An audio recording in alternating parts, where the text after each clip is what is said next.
Hello everybody. You can't see me because my pilgrimage has started. I'm exhausted, guys. It has begun today, but I've gotten a few hours this evening to rest, recharge and recover, and so I thought I'd spend some time basically just going through what happened today in the Diddy trial. Hey guys, it's Murad Murali, daily and consistent content. Apologies for not seeing me. So Mia. It's all about Mia today, baby. It's all about Mia today.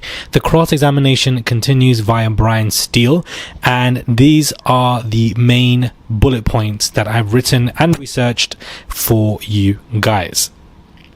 The testimony of Mia, a former Combs employee, testifies under a pseudonym. We still don't know who she is, following a cross-examination by Diddy's attorney, Brian Steele. Sylvia Oken, area director of sales and marketing at the Beverly Hills Hotel, also took the stand after Mia. Now, the basis of the cross-examination via Brian Steele was why didn't she report what happened to her? Mia testified that she never contacted law enforcement about the abuse that she endured by Diddy, nor did she even consider going to Cassie, a third party, nothing.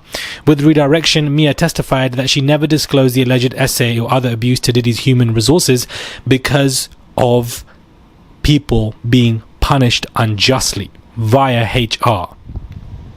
And I feel like there was some conversation about HR when somebody else took this down a couple of weeks ago in regards to how everybody at HR serves P. Diddy. Somebody said that on the stand, as far as I'm concerned. Mia continued that, she basically would have been fired, would have lost her job immediately if she had spoken to people within the corporation, within the Diddy corporation, that, this had happened to her.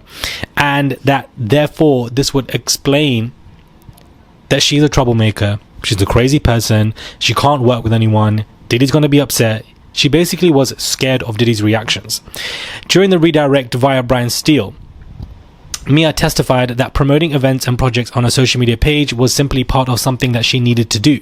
Diddy believed that she wasn't doing a great job, and therefore she would be humiliated, kind of berated by this man, and Diddy at times would also threaten her.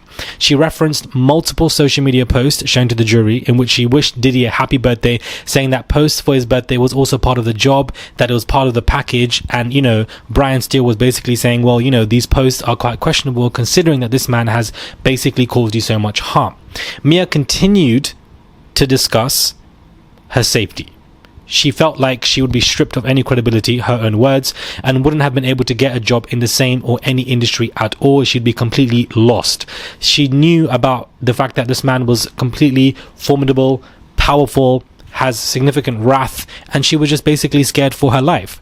I think Brian Steele did a great job in regards to cross-examining her, but I do feel like at times he did come across quite repetitive to me today in the trial, hammering in the same point over and over again. And I do feel like that in itself can be seen via the jury, that this man is still saying the same thing. I feel like Brian Steele's questions, I can understand where he would be coming from, and that this was the main point that he was going to say. Well, if this man did XYZ, why didn't you tell Cassie? Why didn't you tell anybody else? Why did you keep it quiet? What are these birthday posts? What are these other posts? Your actions are speaking up against what you've been through. But of course, Mia is somebody, if you look at today's transcripts, she is not backing down in any way, shape or form in what is happening to her with this cross-examination with Brian Steele. She's not. And for that, I'm absolutely here for. I'm glad that Mia is standing her ground, because this cross-examination was definitely intense, and she's been cross-examined Friday, some of Thursday. It's been a lot. Now, when Oken took the stand, she basically testified that there were basically a few bills associated to Diddy, extra charges for cleaning and damages, a $500 charge for oil damage, whilst another listed a $300 charge for cleaning the drapes. I can't even speak properly, guys. That's how exhausted I am today. I can't even speak. She continued to testify that she recalled some reservations for Diddy were made under the alias Frank Black, a reference to the late rapper Bad Boy record artist Notorious B.I.G. According to previous testimonies, he's done this before as well. Now, what is quite big is that Intercontinental Hotel employee Eddie Garcia, guys, is expected to take the stand tomorrow and also as early as Wednesday. And if we look at what legal analysts are discussing, I think it's important to look at what lawyers are saying. They are stating that Intercontinental Hotel witness Eddie Garcia compelled to testify under immunity orders is completely huge. It is so significant that bringing in a witness under an immunity order could significantly help the prosecution's case against Diddy, said Lisa Bonner, an entertainment lawyer and former litigator who was not involved in this case. The immunity order can indicate a very reluctant witness coming forward, Bonner said, adding that when you are coming in and invoking your right to waive your Fifth Amendment and get some type of immunity, that means, listen, I don't want to be here and tell the story from the beginning. Once one comes in under an immunity order, that is a great opportunity for the prosecution to really hone in on the fact that you are here reluctantly, and we presume that you're telling the truth and you have something to lose by coming here. So, it's a very good image, basically, that somebody else now has got an immunity order. Not only that, guys, but somebody else is also going to testify, and I believe her name is Miss Bongelin. Brianna Bongelin, Frank Piazza, Derek Ferguson are also all going to be set to testify, and another pseudonym that we don't know of, going by the name of Jane right now. Brianna Bongelin came out with a lawsuit, I would say 6 months ago, in regards to how she too was also thrown off a balcony from what she was saying, or hanged off a balcony, and therefore her coming to testify, I think, is great, because once again it moves the goalpost from Diddy versus Cassie. We're looking at multiple other people. I think that today people would find that the trial day might be quite repetitive, because Mia has already been cross-examined on Thursday and Friday. We've heard a lot from her, but I think that today was very important because it shows that Mia stood her ground. She was being honest, in my opinion, because she, was not backing down from Brian Steele. But also at the same time, Brian Steele is probably the best one on the legal team and did a great performance today in regards to cross-examining her and really honing in on certain actions that are questionable from her own statements of madness that she's gone through. So today was very interesting, and I wanted to write very brief cliff notes so that you guys get through this in 10 minutes. This is how my videos will most likely be for the rest of the week. You might not see my face, but I just want to get out facts for you guys. As I've said, whilst this is a pilgrimage and I'm really focusing, I'm also a workaholic, guys. Call it a trauma response, I don't know what you want to call it, but if I can give you guys 10-minute videos per day just for once, just one video a day, I think that in itself, is actually not difficult for me to do.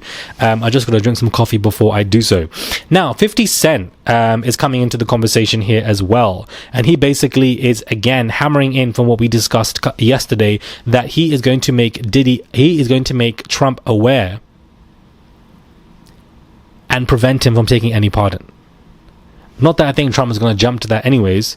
One thing about 50, I've been told you guys, that man is a hater. He will hate on you from the bushes, into the river, through the lake and over the woods. This is where this man will hate you from, and there's nothing that you really can do about it. There's nothing you can do about it.